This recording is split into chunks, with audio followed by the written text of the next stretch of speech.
Hey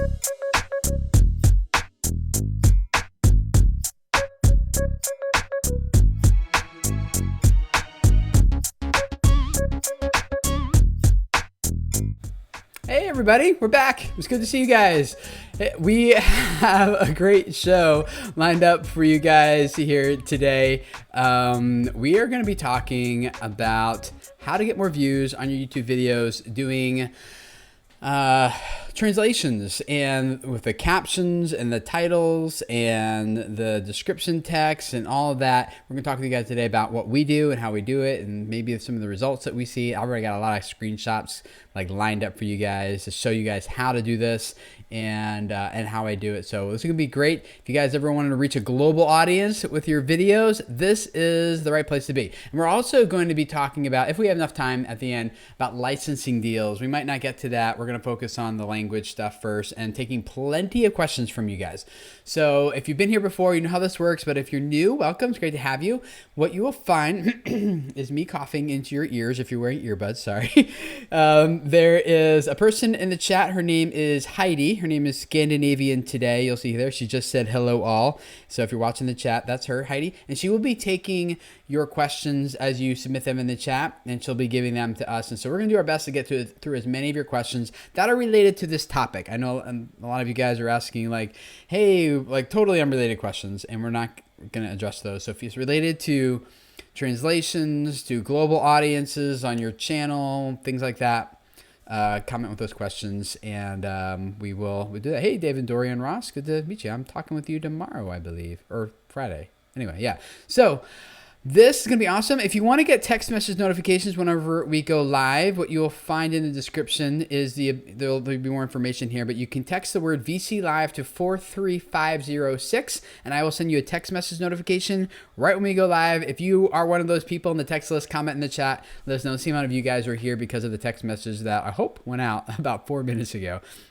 Thanks to my friends at techsignal.com for setting us up with that text messaging list. And if you want to also, in the description, that you will find links to the podcast. Now, this Video Entrepreneurs show live stream gets turned into a podcast that gets published into iTunes, SoundCloud, and Stitcher. And there's usually a bit more context, more information that goes with it. And so if you want to subscribe to that, and plus the other podcasts I'm publishing, I like them because I can dig deeper into topics and issues with you guys in the podcast than I can on this channel in 5 to 7 minute YouTube videos. So subscribe to that. You can get more amazing content that'll dig into. In fact, Chad and Melissa, which you'll see in a second, I don't know why I'm doing this. I feel like I'm jumping into fatherhood mode right now or something. They're going to be in the podcast a few times. We got a lot of good topics coming up with them that we've recorded. So if you like Chad and Melissa here in the live stream, you'll like them also in the podcast. So subscribe to listen to us talk about different YouTube stuff there. So before we jump into this, guys, I want to a huge thank you, seriously, to this episode sponsor. I don't think a lot of people look at this and they don't realize how much work goes on behind the scenes to set all this up. And the reason I can do all this and my team can invest into pulling this off for you guys is because of people like FameBit. Now, if you're not familiar with FameBit, they're like a great place. You can go sign up for brand deals and make money on your YouTube channel. It's like a marketplace. Let me take you to my desktop. Hopefully this will work and show you guys exactly what this looks like. Yes, I love it when it works. Okay, here's my desktop. I'm logged into FameBit, and as you can see, I can just browse through all these different brand deals that brands have signed up saying, hey, we want someone to promote this stuff, or we're willing to pay, need creators to in travel, vacation, family, parenting. These guys, this deal is for $100 to $250, and they want to do YouTube. They also want to advertise on your Twitter account and on your Facebook page. So it's really cool. So what I usually do when I come here is I usually select a channel. And in this case, I'm primarily looking at YouTube, but it'll include more than just YouTube. So you can see this one has YouTube, but also Instagram, Facebook, and Twitter. And then I can filter by category. Let's say I'm interested in the tech space. And let's say my minimum price that I do is $500. So I can set that, and now I can see what those deals are that I might be interested. So here's one: video editing, software review, and tutorial, Facebook and Twitter. I can click on details and check out their website. I can learn more about what they're doing here, what they're looking for. And if this turns out to be obviously like something I might do with you guys, a video editing tutorial of their thing, you know, I was like, okay, I think this would fit my audience pretty well. The deadline, like I got time to do this. So I click on send proposal, enter my fee for YouTube and what date I think I'm going to have it delivered by, also for Twitter. And then here's where I'm going to write my pitch. And this is just going to be my idea. This is why I really want to work with you. This is how I think I can, why your brand fits really well with my audience. This is my idea for how I'm going to integrate it into a video. What do you think? You know, that type of thing. This is where you're going to make your pitch and then send proposal. You can have your proposal expire by a certain date right here. Click that date like, hey, this is only good for, you know, X amount of days until I'm going to move on to open up my capacity for other brand deals. So you can set that there. And then all the communication between the brand and yourself happens over here through messages, which is great because it's all centralized in one location. The other cool part is that FameBit actually holds the brand's money in escrow. So they've already paid and FameBit is just holding on to it. So once you finish your video and you've published it and you've fulfilled your side of the bargain within 24 hours, typically FameBit will release the funds to you and you get paid right away, which is awesome. So if you want to get started with brand deals, you can for your channel and you have a minimum of 5,000 subscribers or more, check the link in the description below and you go straight to that creator page where you can learn more information for you guys as creators and sign up. And it's videocreators.com/FameBit will redirect you straight to the page you need to be at. So get started with brand deals. I might just jump into that one I just showed you. I don't know. I'll just look more into it and see if it's something I want to recommend to you guys or not. So plus FameBit just bought, was just purchased by Google. Hello, Panelist. You guys hear about that? FameBit being purchased by Google. Mm-hmm. Anyone have any thoughts on that? I know it's not the topic here tonight, but my thoughts are, well, that was kind of surprising, but it's also kind of cool. My expectation is that Google wants to learn kind of what's going on in the brand deal space. And the other thing is they don't currently get any money for, oh yeah, so Evan's talking about it right now in chat. Yeah, so Google bought them. I feel like Google doesn't get any revenue when there's like a cut of the revenue when there's a brand deal done because it's done outside. And this is a way for them to maybe get not only a lot of data about what's happening in that world, but also to maybe have a cut of the pie, you know, in some ways, and maybe even open up their own marketplace. So I think they're doing that in a couple of ways because they're also getting involved in merch with the YouTube Space London merch store. So they're licensing some properties from YouTube creators and getting a cut in on that as well. So it looks like they're kind of just trying to make sure that they've got a finger in the various pies to make sure that they're getting a cut in a couple of places and understand the marketplaces that their creators are operating in. Yeah, I expect that it'll be, they'll just get a lot of data and then they'll figure out how to move forward from there, whether it's integrating it into YouTube exactly so that they can get a cut of the deals now, or if it's Evan, OMG, Tim said my name. So cool. All right. Well, enough about FameBit. You guys check him out below and start landing deals, brand deals for your channel. Welcome all of you guys. It's good to see you again. Why don't you quickly introduce yourselves and your channels, and the links to all their channels are in the description below. You guys can go check them out, but let's do some quick intros and then we'll jump into it. Let's start with Chad and Melissa. He's looking at me. My name is Chad Reynolds. This here is Melissa Maker. She is the host of, I am the executive producer of, a channel called Clean My Space, which is an educational cleaning channel for people who are looking to lead a cleaner life and maybe be entertained or laugh along the way. Cool. Derek? No pressure. I am the host, editor, and guy behind Common Man Cocktails, which is a cocktail show on YouTube that you can find every day. We release a new episode between blind tastings, brand tastings, brand evaluations, reviews, new cocktails, cool cocktails, themed cocktails, and kind of anything around drinking. That's kind of what we do. Cool. Antonio. My name is Antonio Centeno. I'm the founder of Real Men, Real Style. We use science, military history to teach men why style matters. So have fun channel. Come check it out. Cool. Shannon.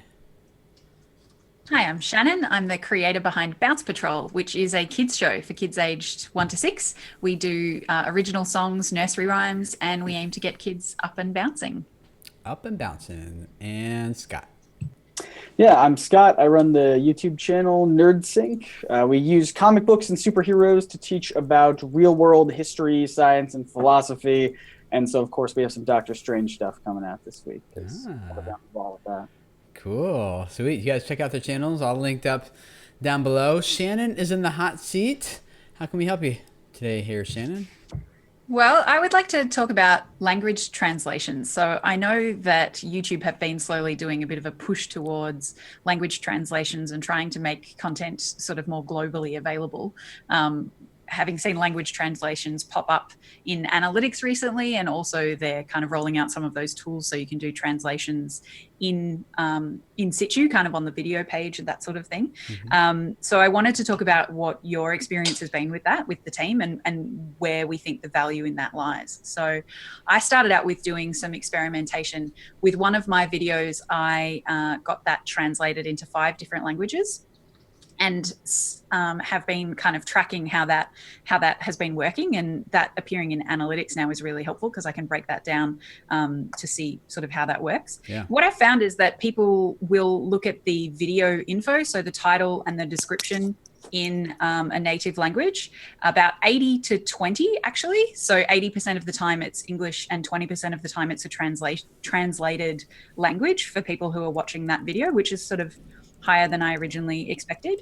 But I also got all of the subtitles translated, and that's nowhere near as popular. Subtitles in a translated language is being used, I think, 1% of the time for all 5 languages combined that I've got it translated into. So, I'm trying to work out if that's worthwhile to do for all of the videos on my channel or some more and kind of roll that out, or whether that's not something that the audience is really going to be interested in. So tell us a little bit about your content right now that you're translating. Because I guess the question, being familiar with it a little bit myself, is that the type of content that really needs to be translated or not? Like, does it really add a lot of value if it's translated?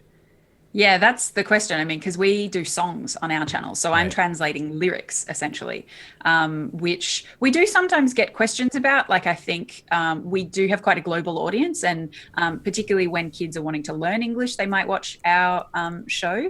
And so the parents like to have a translation there, so I've heard. But, we've put that in place on one of our videos with translated captions, and that hasn't really been utilized. So whether or not songs are different to a spoken video, I'm not sure. Yeah. Cool. All right. I have a question. Yeah, go ahead, Yeah. Jack. I speak English primarily. I have some German. I could speak German, but if you're in another language, if you're in another country or using YouTube add a different extension to the end to make it another country, it's not going to turn on the language as closed caption or anything without them doing it on their own, right? Like, you can't, this is a user required thing. Like, they're looking at your show in English going, man, I wish this was another language. Then they have to click CC and then they have to do subtitles to see it, right? It's more complicated than that. Isn't that a problem? Like, how are you going to get It's more complicated than that, but we can explain it. I even got screenshots to show all this and everything. So I've translated some videos. In fact, I pretty regularly, I have someone on my team whose job is just to translate videos into Spanish. And so that's all she is. She's not full-time, but she's a part-time person. And so I thought maybe for this conversation it'd be good to start at the very beginning. And you guys are asking good questions in the chat, and we're gonna jump into them here in a second about where do we get people to translate and how does it work and what languages do we recommend, all that kind of stuff. So we'll jump into all that. So closed captions is where I start in English. So as far as my process is concerned, and I use 3playmedia.com. A lot of people like using like rev.com. I like 3play because it integrates with my my channel, so it automatically syncs the English captions back to my YouTube channel for me. So it's all integrated with the API, and I just submit. I log in. They have all my YouTube videos listed there. I just check the boxes next to the YouTube videos that I want to translate, and then that's it. And then I don't have to think about it again. So for me, that's worth it. I like it. So my process is I get the English ones done first, and I don't do this for every video. I just do it for the videos that I want to have more evergreen value to them, because a lot of people don't realize is that captions do increase watch time on the video, because the main people who watch captions aren't like people who are deaf, aren't people who are in public places and forgot their headphones. It's people read along with them so that they can understand the content better. Some people prefer to read rather than just listen. And so when that happens, people are more likely to watch more of your video, and thus it increases the watch time overall, which then obviously helps your video rank better. And also, like, a lot of English as a second language, ESL people prefer to watch with the English captions enabled. So starting with the translations thing, like, I think let's start with English. If you're not doing that, that's probably where you would want to start, but start with English. And then my process is, once the English one is done, then it's really easy just to have that English one translated a bunch of times. And I'm happy to share my process about how I do that and how I hire people and where I go and all that. But any of the rest of you guys, what you guys have? You do the English ones anyway without translating them into other languages? Mm-hmm. You do, Scott, or no? I don't think so. Yeah, I mean, I do almost all of my videos have English captions on them for sure. And how do you do those? I go through rev.com because Okay. they also integrate with YouTube as well. Okay, cool. Makes it real convenient. Yeah. Okay. I do captions on mine, even though they're music, because a lot of them are educational. So if it's something like, wave your hands in the air or stomp your feet or something like that, that's ESL people do like to have the captions there that they can read. And I don't use a service for those. I have to do that manually to time it, because the automated systems are not very good at timing lyrics in a song, unfortunately. Yeah. Jazzy Puppet's asking you, Shannon, what languages did Shannon get her video translated into? Yeah, the one that I did an experiment on, the way I chose what languages to do was I kind of looked at the people who were already watching that video, where they were from, and kind of went by the most populous, kind of went in order. The most popular ones, I did Spanish, Portuguese, German, Vietnamese, and Thai. And that was because that was where, after United States, Canada, Australia, that was where the majority of our audience was coming from. So that's how I picked them. And the way I just said them then was the order of popularity that they've been used. Yeah, cool. Yeah, that's how I kind of determined Spanish was the one I should do next and focus on after English, is because I looked at where my demographics in my YouTube analytics to see where people were coming from. And like Mexico, South America, Spain, that was kind of like the next biggest non-English type. Well, India was the biggest actually, but most of the Indian people apparently, from my research, also already speak English, which is why they were the second biggest. So that's why I went, instead of doing Hindi, I went with Spanish, and that's how I decided. So, like, when I break out my demographic, it's United States, United Kingdom, and Canada. So I'm all set. Right? I mean, So that's because you're English. You're speaking English. Yeah. Fine. Right. Go ahead. Try and break this logic. I poked that hole was wide open. Come on. No, I'm kidding. Channel is in Italian. I bet you'd find Italy at the top. There you go. Funny how that works. But, okay, so I've done one video caption, and I did it myself because I wanted to see what it took to do it, because some people are cool that way and they do their own captions. Yeah. And it was a 2-minute video. It's like my only 2-minute video about checking how an egg goes bad by floating in water. And it took me like an hour and a half to get to it. Because first problem is I hate translating transcribing my own videos. It was a personal nightmare of mine, and the $2 totally worth it using like Rev or any of these guys to pull that off. I wanted to see what it would. I think everybody should really do that once, is just to experience it and understand what you what it is, so that when you're buying these services, you're trying to understand, why am I doing this? Yeah. You know the pain and you understand the process. Yeah. So Burnsies of the Rockies asks, does closed caption and translations help video SEO?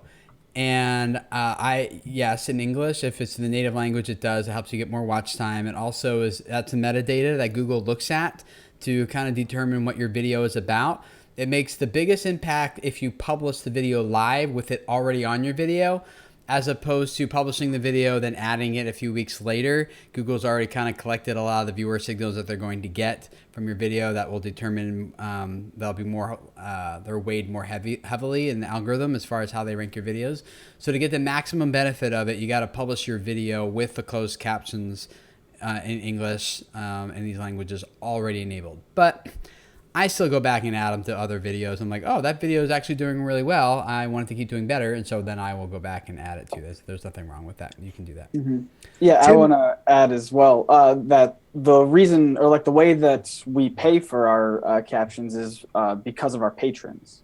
So that's one of our Patreon goals was, let us help us get enough money so that we can put captions on videos. And then the step above that was now the next goal was to raise enough to start putting captions on old videos as well. So and it's not that expensive to do captions depending on how long your videos are, but it's just like another small goal on Patreon to help people get you there. Tim, can you talk, what is the return on investment? I mean, this is something that does require there's a cost to it. I'm just wondering, is this something that is going to, what kind of yield on return in terms of views have you seen with other channels? Or maybe Shannon, you've got some you can share. Like, how do you know this is worth the effort that goes into it? You want to go, Shannon? You want me to go? Yeah, well, I mean, that's kind of the topic of today is me. I've been experimenting with it and haven't been able to work out really clearly if it's worth it. But I do think there's something to be gained that's not just views necessarily. Like, I think it does improve the user experience as well for some people who are going to watch your channel, which, might convert a casual viewer into someone who's a little bit more dedicated to your channel. So I think there's a couple of things to be gained, but I haven't been able to work out whether or not it's gained views. As I said, I've only done it on one video. That video is doing quite well and is quite popular, but I picked it because it was already relatively popular. So it's not a great experiment to answer that question. And I had the same question only because I have, if you have a channel that like me, where if on an average video and I'm only making a couple bucks to begin with, my video is 7 minutes long, it's at least $7 to translate it.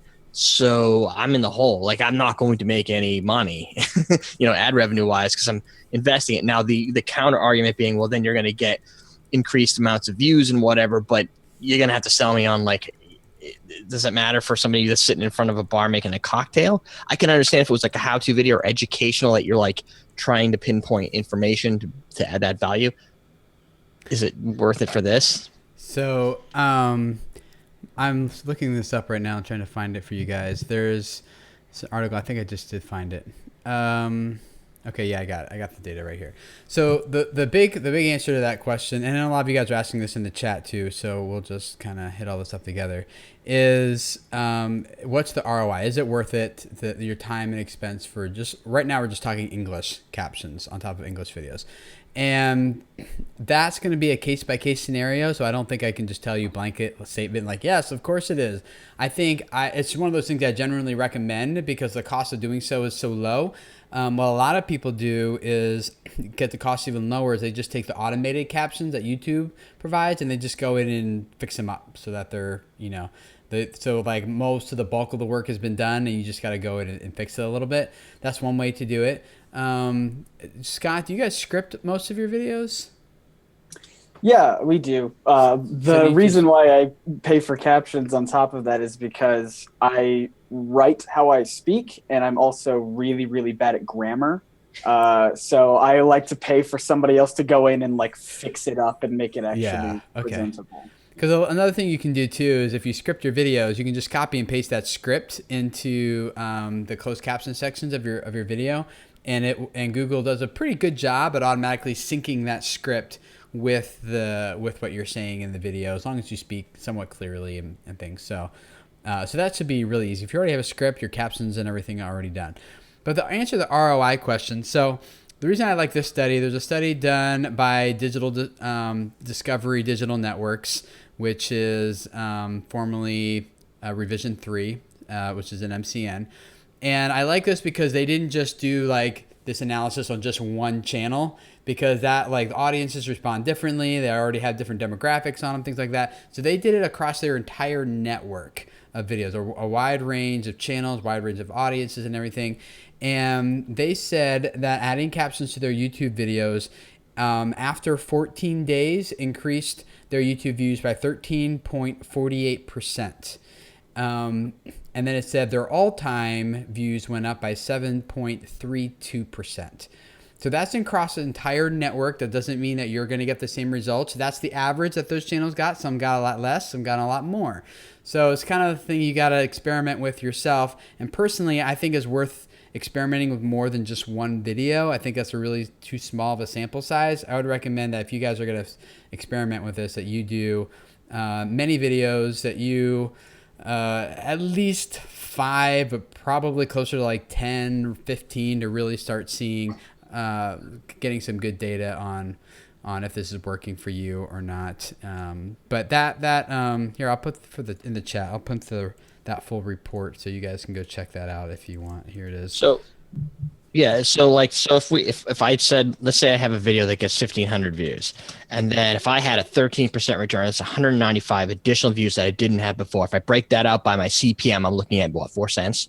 So, if I break it out by the numbers, it would cost me $7 to make 20 cents. Yeah. So that wouldn't work. They have the ROI chart on this article too. If you want to see like how many views do you get to get a positive ROI. I think they even have a calculator. 3Play Media. I was using the one that comes with the Mac. ROI. It's called Calculator. Well, they have, like, you can put in your yeah, here it goes. Okay, I'll put this in the chat for you guys too. ROI calculator. So what you can do is you paste in your YouTube link there, and then calculate my ROI from captions, and they'll do, based on their 16th month study, they'll just tell you where your ROI is at for using English captions on that video. So, dude, that's fantastic. Does all the math for you. Okay. I love math being done for me. In terms of music, we have closed captions on a lot of our songs, just in case there's any other music channels in the audience there. And we find that it does help. It's really hard to quantify, but generally speaking, if I've forgotten to do subtitles on English subtitles, on a video, it doesn't rank as well until I add those. So it's a subtle effect, but I think it does make a difference. Yeah, that ROI calculator is fantastic. It just gave me what I just said. Wow. I mean, it's and it's really easy. It's like green or red. Like, you will make negative $23 if you do this. Yeah, so probably not worth your time then. Yeah. No, but it makes it confirms something, right? If you don't know and you're just like, I don't know, what am I doing? And you want to do the research, at least you can, if you have hot videos that you think you want to put in there, paste them in. Yeah. It's pretty cool. Cool. So Quirky Quinn asks, how do you get people to translate? So Shannon, where did you go how did you get your translations done? Yeah, so there's a couple of ways you could do it. You can do it inbuilt in YouTube. You could get people in your audience to contribute translations, or you can get something off platform, like use someone through Upwork or something like that. Those are the 3 ways that I know of. For the 5 languages that I did, I used the inbuilt system because I wanted to test out. So actually in the video editor, when you go to the subtitles section, you can click here. I've got these English subtitles, now translate them into another language, and you pay using Google Wallet. So it's all kind of within the YouTube interface is how I did it. Okay. Does anyone have experience with the user-generated captioning? Because I noticed the other day I was looking at a PewDiePie video, and each of his videos within like the first 24 hours gets like a dozen or so captions of translated into different languages and whatnot. So is anyone here having the experience of having the audience kind of taking care of that, or volunteers taking care of that? I do. Yeah, occasionally. It doesn't happen immediately. I've been trying to tweet it out, like whenever a new video goes up, send them the link to do that sort of thing.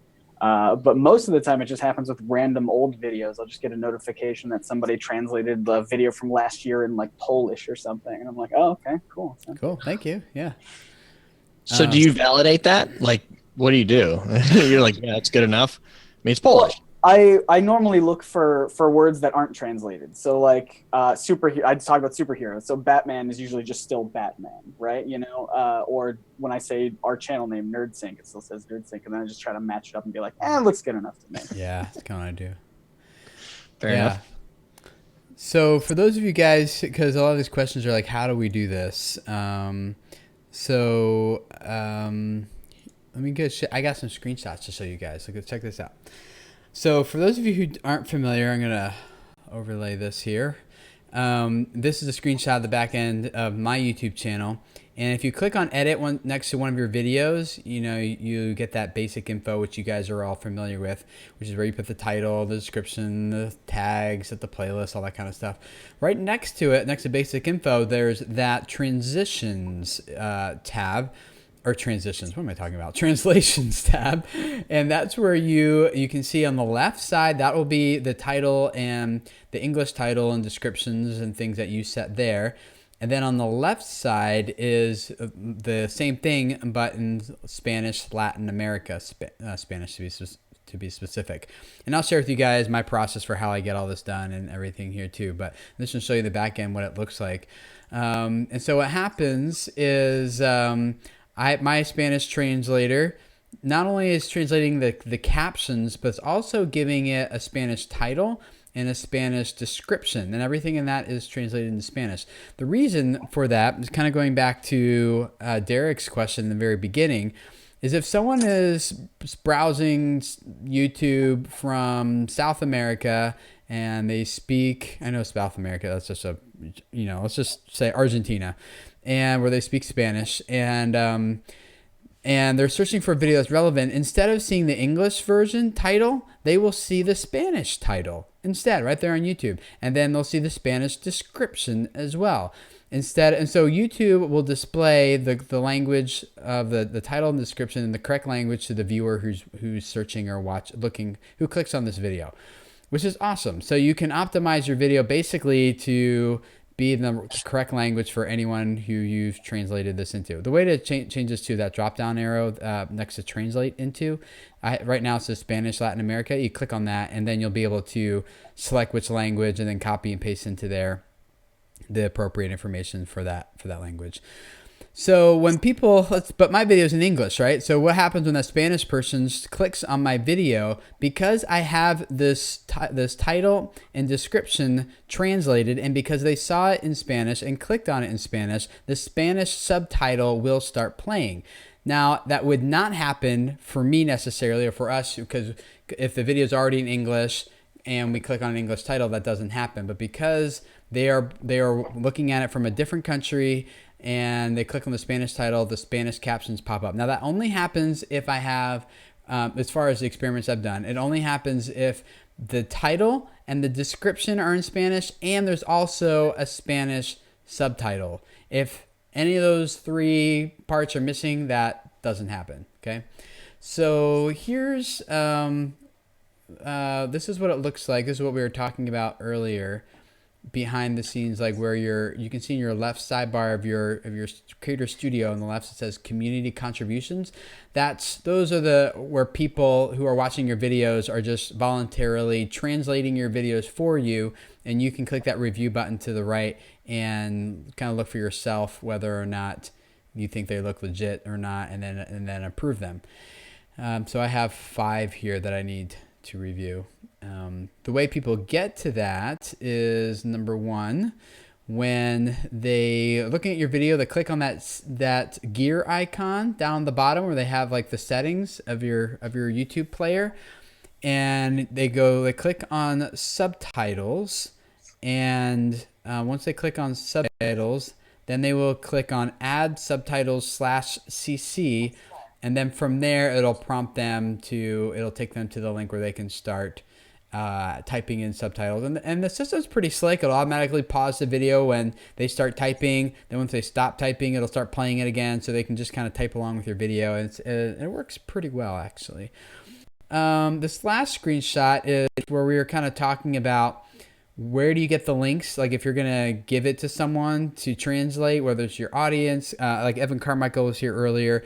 I see what he does in the description of all his videos is he puts this link, that top one right beneath the video. It's called share a link to contribute to this video. You can get that link simply by, again, clicking on edit next to your video, and then at the top, all the way to the right, that's subtitles and CC. That's where you can get that link. And he puts those in the descriptions of his videos. That's also the link that I send to my Spanish translator to do it. And then once my Spanish translator is done, her video just appears here with all the other videos, like back in the contributions settings manager. And then we just go ahead and approve them. So that's where you get all of that information. So I was talking and not looking at much. Are there questions popping up? Anything I missed you guys want to add? That kind of answers the question I had before, is if you have all three of those, the trifecta, you have that all set up, then it goes into that language for the people who would speak that language, which makes the most sense because they're probably searching. It's going to come up with the description and the metadata that matches their language. So now with that, do you see any value in having the description and the title translated, but leaving the language as English? Is that just kind of like not clickbait, but kind of clickbait because you're like, oh, finally I can make a cocktail in my language. They click on it, it's like, hi, I'm speaking English here. Like, well, the subtitles will pop up. But no, I'm saying like you don't even do the subtitles. You're just like, oh no, it won't work then. So now it's been a while, just in full disclosure, since I've tested this, so it may have changed. But I tested it like last year or something. This feature came out, and so it seemed to me like you needed to have all three in order for your video to show up in Spanish to that person. So okay. Yeah, Shannon's back. Hi, Shannon. We missed you. Welcome back. Hi, sorry about that.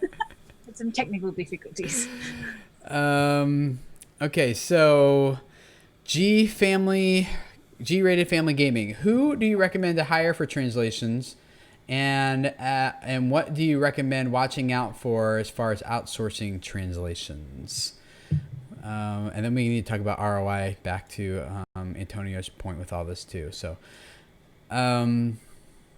Shannon, how did you go? Oh, you went about just the integrated thing inside of YouTube. I used the integrated thing. And I also asked on Facebook for a couple of members of my audience. I said, does anybody speak Spanish who could tell me if this is roughly accurate or not? So I didn't reach out and say, hey, can you translate this whole video in Spanish for me? But getting them to read the two things. And then I had someone say, yep, it's okay. Yeah. So that was a handy way of doing it because I couldn't really check the accuracy. And I wasn't able to do that for all of the languages. I think I managed to find someone for 3 out of the 5. And 2 of them, I just kind of had to wing it and hope for the best. There you go. Well, you get feedback, right? If somebody goes, what just happened here? I hate you, blah, blah, blah. You'll know. Don't accept it again. Yeah. So there's a few ways to do it. The first way I started doing it was just going to Fiverr.com and $5 paying someone to translate my English into another language. And so the way Shannon's talking about is a great efficient way to do it. Shannon, how much money did that cost though? Fair bit. I can't remember exactly because it was a while ago, but it wasn't cheap. No, when I looked into it, it wasn't Fiverr price. It was. It was like it was in the hundreds, mine were ranging from like 5 languages. Yeah, mine were ranging around like $80 or $120 or something. I was like, for one video, I was like, ooh, that ROI does not work for me. Yeah, that was to do the title, the description, and the captions, to do all 3. But yeah, it's expensive. Yeah. So $5 at Fiverr. I just gave him my English. I just went on there, found someone who spoke Italian, Spanish. I just did kind of what you did, Shannon, across. I did a whole bunch of languages at first on just one video. And I think I got 5 videos done for, I think if I remember correctly, it was around $12, which was pretty good. Can we just put this to a close? Google Translate is not aim. I wanted to tell. Okay. I'm in Germany. I speak German. When I put English into my box and I say convert to German, it doesn't look like anything I've ever seen documented, written, or spoken. Like it's close, but there's words that are just blatantly wrong. understand, and then throwing them for a loop with some of the words. Yeah, it's not good.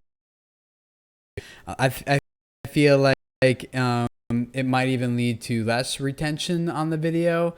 Oh yeah. I feel, and it doesn't serve people well, which is my ultimate goal, and I'm sure everyone's ultimate goal here too, is to serve people well. And so for me, just going to like, now I don't do Fiverr anymore. I'll tell you what I do now. But if you just have like one video you want to do, and you already have the English done because you went to Rev or 3Play Media or whatever, you have the English, or you already have the English, ask them to translate it. And yeah.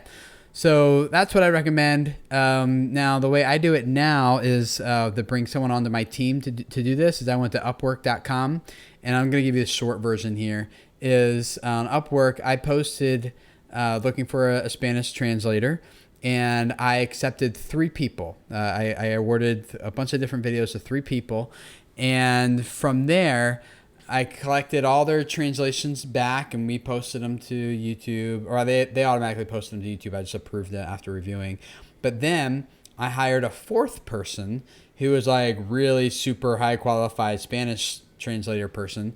And I said, can you evaluate these 3 people and tell me which one did the best job? Like who was the most accurate? Because I don't know Spanish. I don't know how to judge who did the best job. And so I had the 4th guy do that, and he said, you know what, person number 2, that person looks like they did the best. I looked at the other ones and they weren't bad, but there's just like some things that were just mispunctuated and poor grammar, things like that. So I said, okay, cool. So then I hired person number 2, and that person now is Valeria, who is on my team and does all the Spanish stuff for us. So and now the way we do it is so we take the title and the description of the video and put that into a text document, and along with the URL that I showed you guys, like this one right here, that's the one to share a link to contribute to this video. And so we send in that text document, we send the title, the description, and that link. And so what we get back from her is the same text document, but the English now it's all translated into Spanish.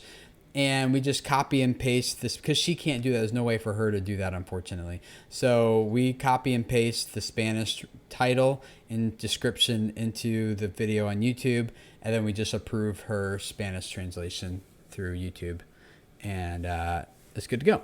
So there's a link in the description, by the way, guys, from a friend of mine, Dane Golden, who wrote a longer article on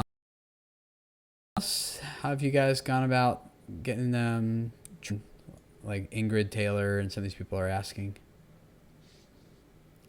Anything else to add to that?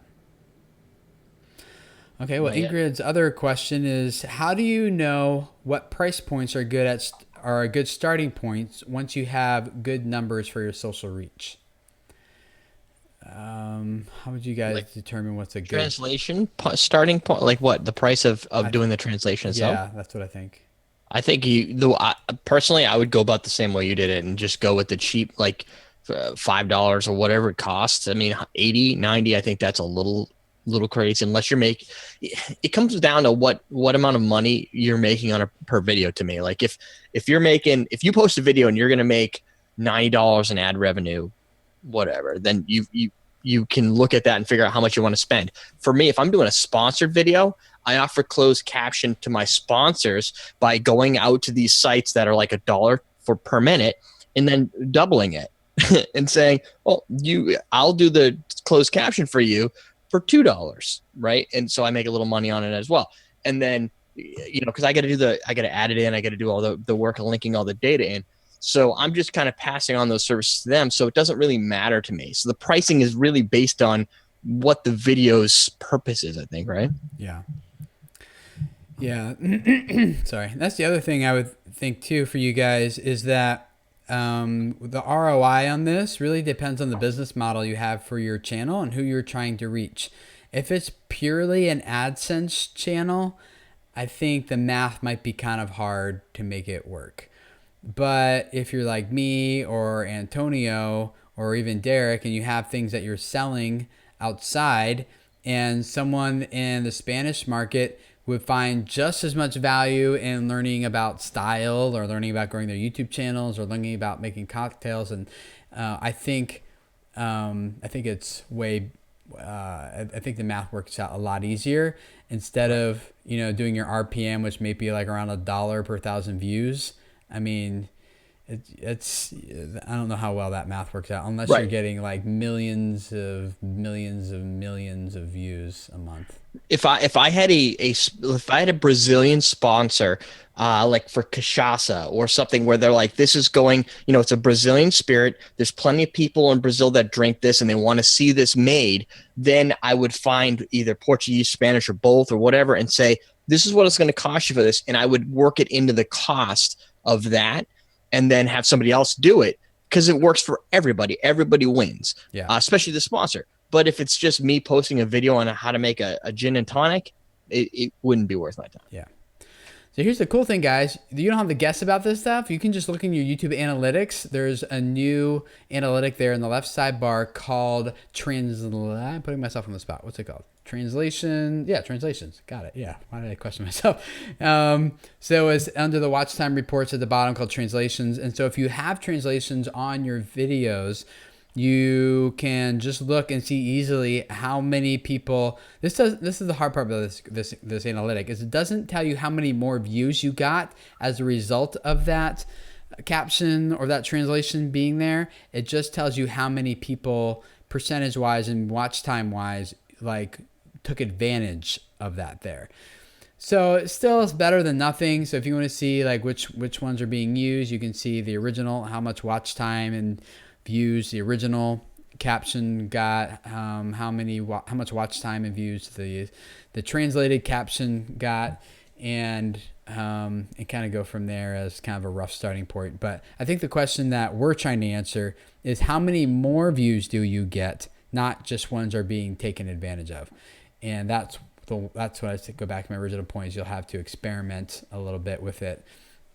The best way I know how to see that in analytics is look at your demographics. And once you start consistently translating into a different language, look at your global reach and see if you're getting more and more traffic from those different countries that speak that language. So like for me, I can look it up here while I'm talking, hopefully, but give you the exact number. But I definitely saw a big increase percentage-wise, maybe not total view count-wise, but percentage-wise, I saw a big increase from those Spanish-speaking countries once I started doing this regularly on my videos. And if I was smart, I would have things in place that would track my Spanish, conversions to sales and all that type of stuff, and get the real ROI off of that. But I don't have Antonio's. That's how he rolls. He's got everything organized in a bucket. Yeah. Let me get to my thing here. I'll tell you exactly what's going on. He probably knows how many of his customers start with D and go, they fall into this bucket, and here's where the F's are, and nobody with Z buys from us to screw those people. Yeah. Yeah, we actually have done some of those analysis. So, but I mean, we don't mean to screw over people, but it really comes down to time. And I think that's what I guess I'm listening to all this and I'm keep trying to get my head wrapped around. Is it worth it? And that calculator you put out, Tim, was genius.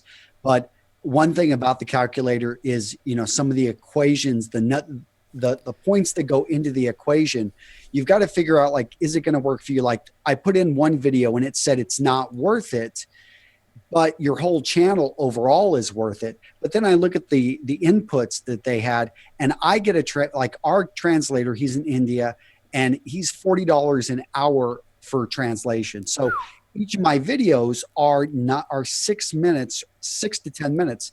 So I can get 10 videos done for $60. So it's $6 a video for me.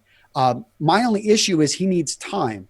And so I'm just trying to realize I'm going to actually have to create a system where he has the video a week before, which is a little bit painful. Like it's just one of those incentives to get it farther ahead, but then he can automatically, translate it and get it uploaded into there.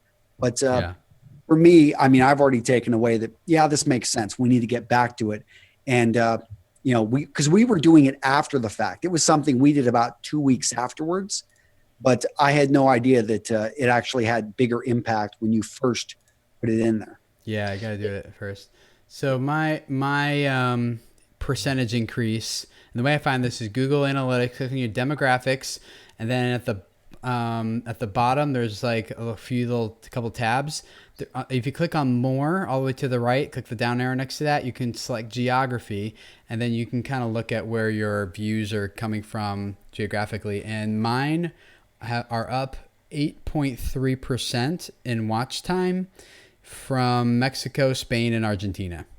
So 8.3% isn't a lot, but if you're getting, millions of views, that's, a significant amount of more traffic. So, and even for me, you can figure out what that works out to. Like, if you looked at what 8 point whatever percent is, 8% to your overall number of views, you can kind of at least figure out what it's, costing you per 1,000 users or whatever, and get something out of that. Like, and for me, and I had said it in the chat to a couple people too, is, if you're a small channel and you're like, I can't afford this, I like to drop things into what I call the marketing bucket, which is like when you just spend money indiscriminately because you think it's going to grow your channel as a whole. So like if you had one video that you're like, this video is just rocking it, and how can I maximize the use of this video? Translations, captions, and stuff like that. If that can gateway people in, they might speak English as a second language or whatever, or maybe they're very fluent in it. You can get more people to your channel that way to get to the videos that you didn't bother to do all that to. At least you have a chance. Yeah. At least it's something.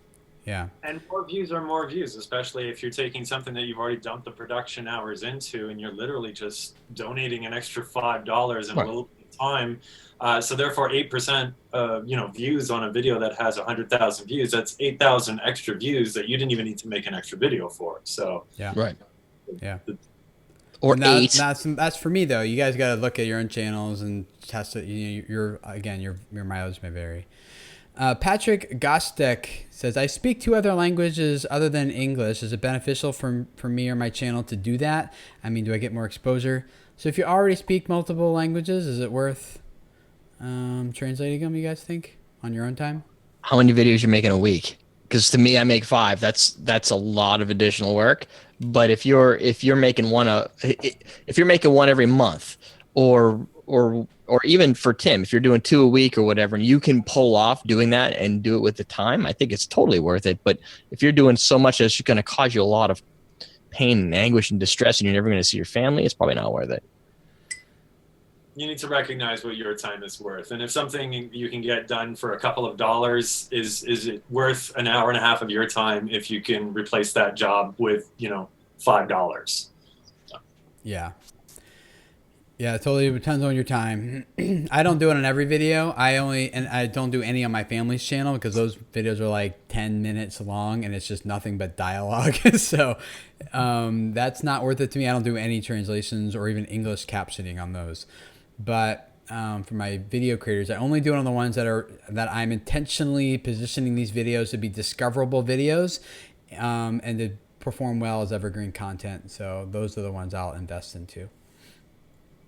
Let's see here.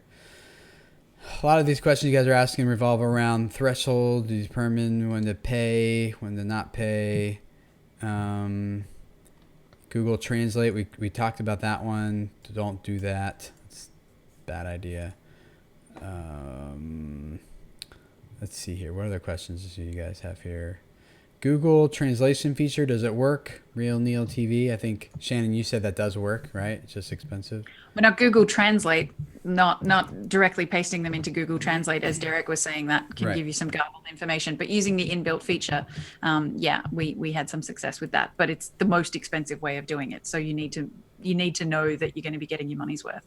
I'd hire a guy in India personally. It sounds like a good idea, Antonio. Rick Assay, are platforms like FameBit more likely to approve campaigns if closed captions or translated content exists? I don't think so. Not on FameBit anyway. I don't think that makes a difference. You guys who do brand deals, have you ever had a brand ask you to make sure that they're captioned or anything? No. Yep. Well, I kind of brought it up to a campaign I'm doing on Facebook, ironically. And it was this, I said, well, what about CC? It's like, yes. I'm like, well, it's going to cost extra. It's like, yes. He didn't, he didn't care. He was like, that's an awesome thing. I want that. Yeah. But no one else For him, it was going to translate to sales immediately. So, yeah. But everyone else shook their head. No one else ever had a brand ask for that. The dog vlog question: if you were to pick one language for translations besides English, which language has the most viewership? Canadian. Well, I think that depends on your channel. Have a look in your demographics and see where a lot of your viewers are coming from, and that can usually give you an answer as to what might be the most useful. On mine, the top two were Spanish and Portuguese. I think that's probably true for most people, I would think. Our biggest is India. So. Really? Then it's a lot of. Oh, English speaking. Yeah. Yes, absolutely. But that, So yeah, I would according say to our Spanish, analytics, too. yeah, Spanish would Yeah, be Spanish would be the biggest as well. See, mine's German. Yeah, German for me as well. Really? Yeah. I've had a lot of good practice with baby talk. Does that count? No. Okay. No, it doesn't count. BJJ. There are also platforms that exist in other parts of the world specifically targeted to that native language.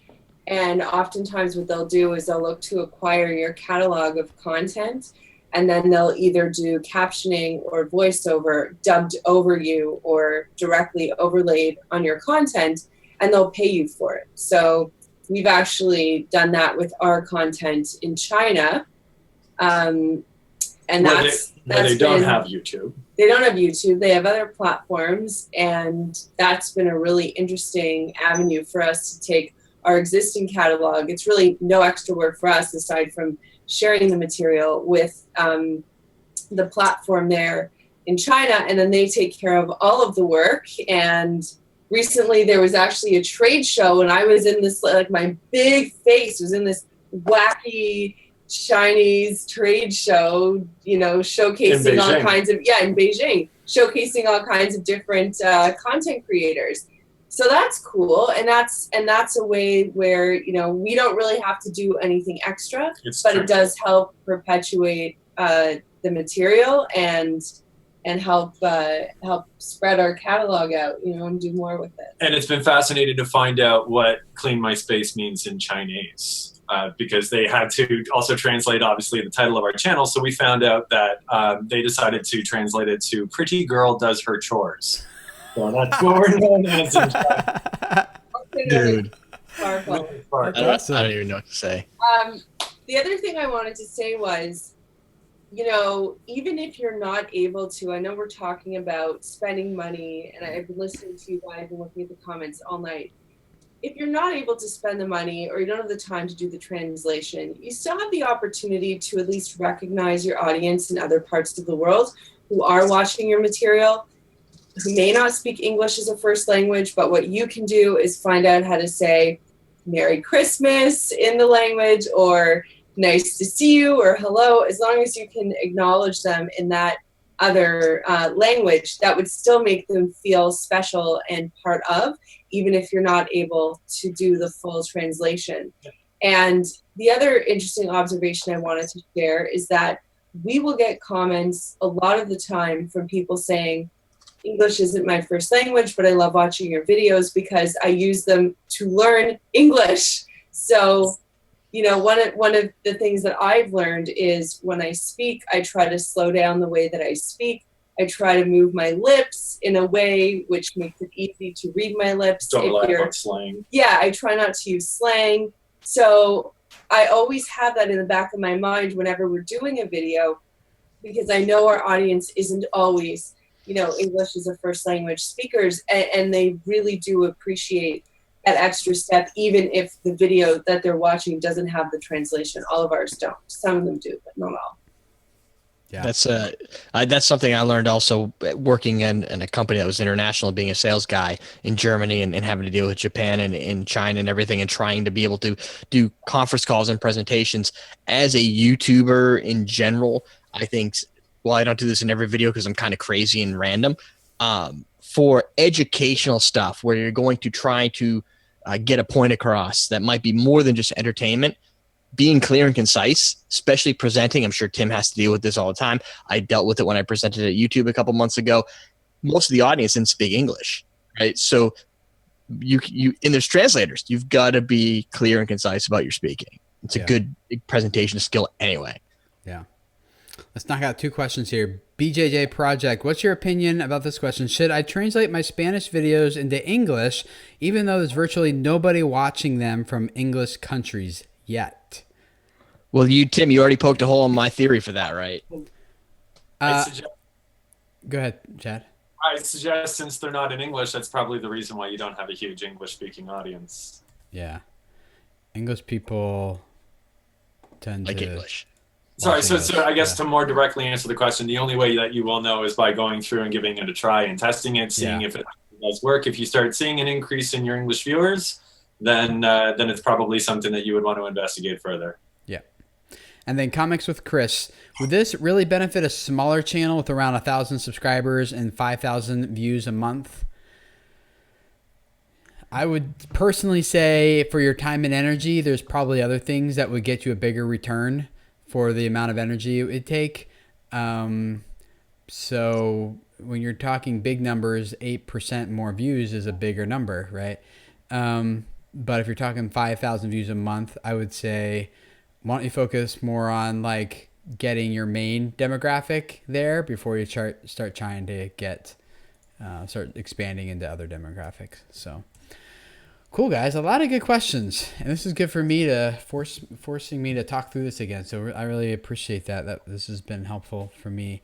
If you guys want to, you can download the audio version of this later if you want to go back and re-listen to some of this and listen to it on double speed if you'd like, and practice your English. Listening to us talk like really, really fast if you'd like. That's how I listen to podcasts, usually in double speed. So I can crank through the content really fast. But this has been really good, guys. Thank you for hanging out. If this is your first time here, I'd love to have you subscribe. We're all about this channel.